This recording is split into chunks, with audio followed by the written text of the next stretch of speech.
आप में से बहुत सारे लोगों को इस घटना या फिर इस मीटिंग के बारे में नहीं पता होगा, जब हमारे स्वतंत्रता सेनानी लोकमान्य तिलक जी शिरडी गए साईं बाबा से मिलने। क्या थी पूरी कहानी, ये मैं बताऊँगा और ये मैंने कहानी कहाँ से सुनी मैं आपको इसका एंड में बताऊँगा, ये कहानी का प्रूफ़ दूँगा।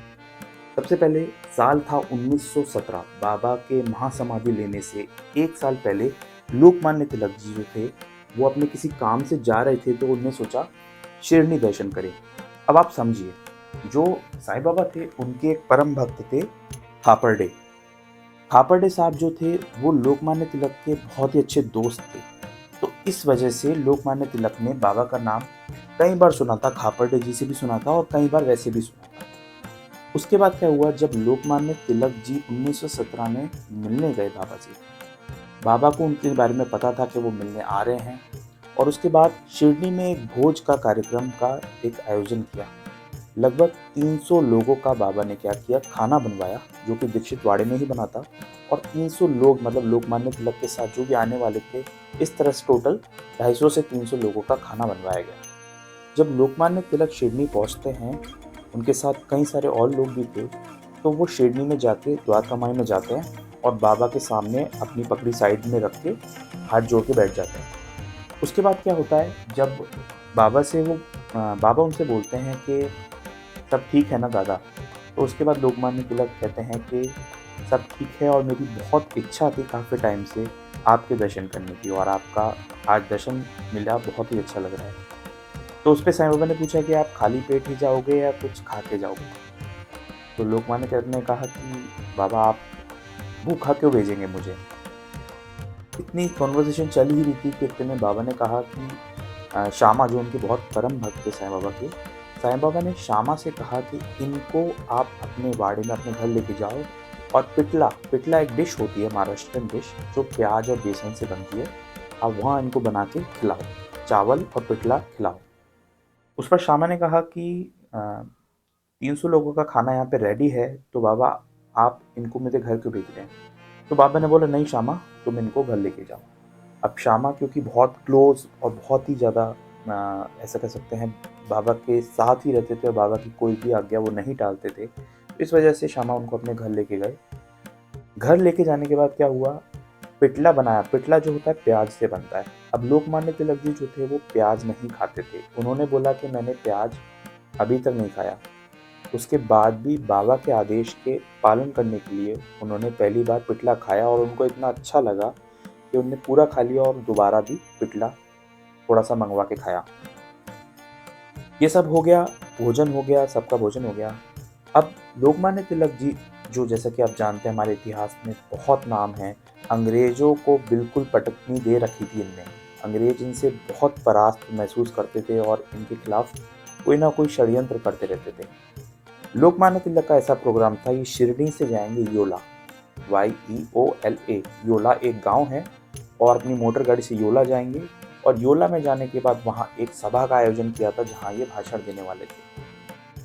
अब जब ये नाश्ता करके और दिन में दोपहर में थोड़ी सी नींद ले ली, जब द्वारका माई दोबारा पहुंचे 4 बजे के आसपास, तो उस पर बाबा पूछते हैं कि कैसी, अच्छी नींद आई आपको? तो तिलक जी बोलते हैं कि अच्छी नींद आई बाबा, अब हम चलते हैं। तो बाबा ने उनसे कहा कि आप योला मत जाइए। बाबा ने डायरेक्ट उनसे कहा कि आप योला मत जाइए और योला की जगह आप सीधे मनमाड चले जाइए और वहाँ से बम्बई की ट्रेन पकड़ लेना।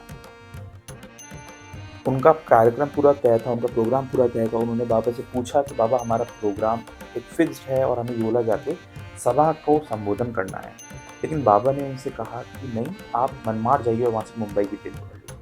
अब इसमें एक बात जानने वाली है कि जब बाबा को निर्देश देते थे तो उसका पालन हर कोई करता था, चाहे वो शिरडी से जा रहा हो या शिरडी में आने वाला हो, तो उसका पालन हमेशा किया जाता था, उनकी बात का नहीं विरोध किया जाता था।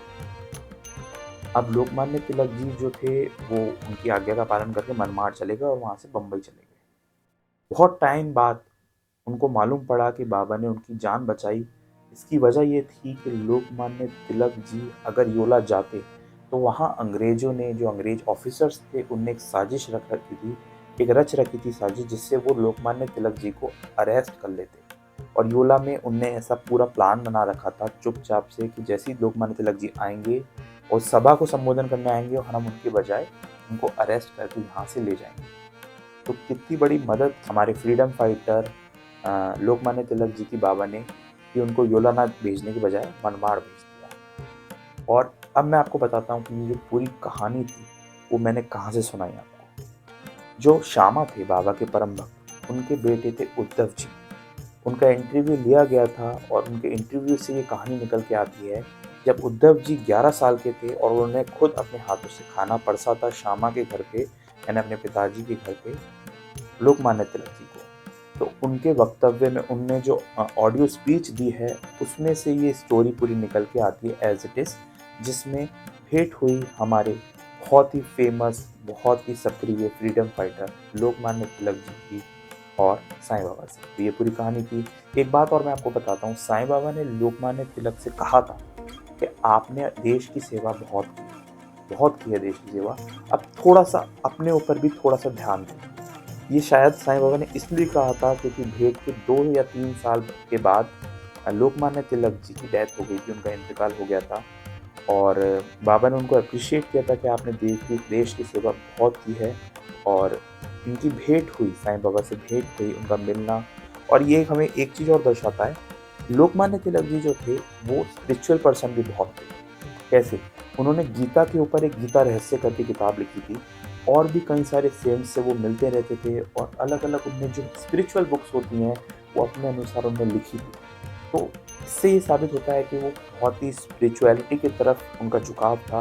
वो फ्रीडम फाइटर थे, साथ ही में स्पिरिचुअलिटी भी उनके साथ रहती थी। तो कई सारी बुक्स उनकी हैं गीता रहस्य की। और ये भी जानने को मिलता है कि साईं बाबा ने कुछ श्लोक्स गीता के उनको समझाए भी थे लोकमान्य तिलक जी को जब वो सामने बैठे थे। और it was a wonderful meeting, मतलब ये इतिहास में इतनी कमाल की मीटिंग है कि आप सोच नहीं सकते, बहुत ही बेमिसाल।